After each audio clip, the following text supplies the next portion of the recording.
Magandang araw mga Q, welcome po dito sa aking Facebook page, Kuya Q TV, sa aking YouTube channel, Super Q TV. Ayan, welcome po sa mga bagong followers po natin dito sa ating Facebook page at sa ating YouTube channel. So yung pinasyalan natin ngayon mga Q ay ito po, yung Sitio Amumuong. Dito lamang po yan sa Barangay Mabilo, New Washington, Aklan. So kitang-kita nyo naman mga Q, napakalawak po ang taniman ng palay dito po sa Sitio Amumuong. Ayan, shout out po sa mga nag-request.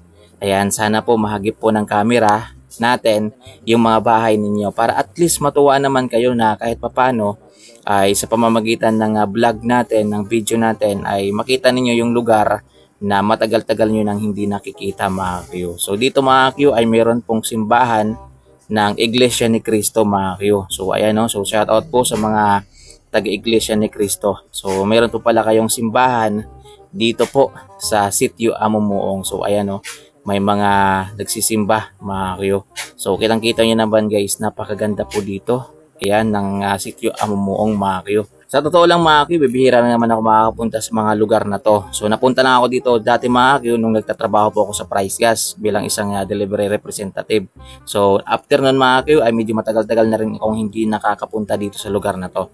At syempre mga Q, na-amaze pa rin po ako kasi napakaganda po ng lugar na to guys. Kitang-kita nyo naman, napakaaliwalas po at preskong-presko po sa lugar na to.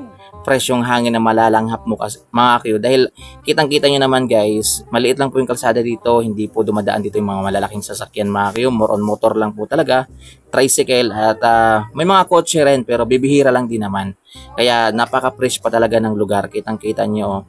At napansin ko lang mga Q, naramdaman ko lang na hindi masyadong mainit dito po sa Sitio Amumuong. Nung nag-vlog tayo, nasa bandang alas 3 na po yan mga Q ng hapon.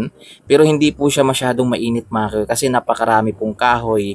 At yung malawak talaga na palayan yung mapapansin mo dito mga Q. So ibig sabihin mga Q ay wala pong gaanong problema pagdating sa bigas yung mga taga Sitio Amumuong kasi sagana po sila mga Q sa taniman ng palay. Ayan, kahit mga nyug, marami po dito mga Q, mga saging, marami po dito mga Q. So ayan, mga nipa mga Q, na makikita mo dito na pwedeng gamitin yan sa paggawa ng bubong ng bahay mga Q. Yan po yung tinatawag na parang pawod kung dito po sa amin. So ditong part na to mga Q, medyo liblib na po talaga siya. Ayan o. Yan, liblib na po siya talaga mga Q. Nabubulol naman ako kasi puro na kahoy dito mga Q. Yan, at yan makikita nyo sa unahan mga Q. Yan yung sinasabi ko sa inyo na nipa. Nipa po yan mga Q. Yan po yung ginagamit sa paggawa ng bubong.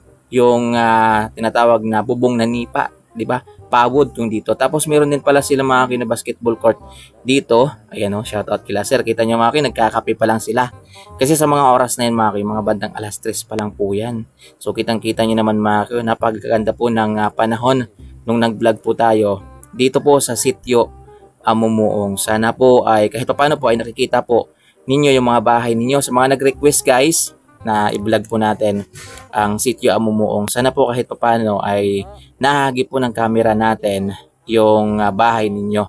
At nagtanong ako doon kay Kuya guys kung Sitio Amumuong pa rin ba yan yung nilalakbayan natin. Nilalakbayan natin. Yeah. Sabi ni Kuya, oo daw, Sitio Amumuong pa rin daw yan. Yun, baka kilala nyo yun si Kuya. Shout out po sa inyo. At ayun, nagpatuloy po tayo guys. Yan, minake sure ko lang mga Q na nasa Sitio Amumuong pa tayo. Yan, kasi medyo matagal-tagal na rin pa akong hindi nakakapunta dito. Medyo na rin, medyo hindi ko na rin halos matandaan mga Q. Kaya nagtanong po talaga ako. Hanggang dire-diretso po ako mga Q. So kitang-kita nyo naman mga Q, walang gaanong tao sa kalsada. At ang napansin ko mga Q, wala pong street light halos dito sa lugar na to. So shout out po sa natin, sa mga namumuno po dito. Sana malagyan po ng street light dito guys. Para kahit papaano, kahit gabi po, maglakad-lakad po yung mga tao dyan. Hindi naman masyadong nakakatakot talaga. Dahil ayan feeling ko talaga pag gabi talaga mga Q, sobrang dilim dito sa lugar na to. Kasi bukod sa puro kahoy, wala pang street light. Nakakatakot yan mga Q. Maya-maya at lakad ka ng lakad, may na pala dyan, meron na palang nakaabang sa'yo. So ayan, shout out po sa mga may-ari ng bahay na yan, nahagi po ng camera natin.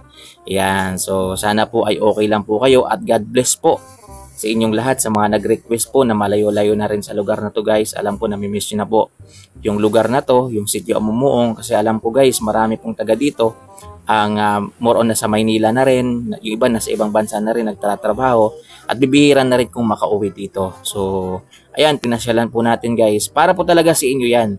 So kitang-kita nyo naman mga kayo, grabe dahil sa maraming kahoy mga kayo, yung kalsada halos ano na po siya, parang nakasilong na po siya sa mga dahon ng kahoy. Kitang-kita nyo naman, no? Yan, walang masyadong init yung kalsada nila dito mga Q.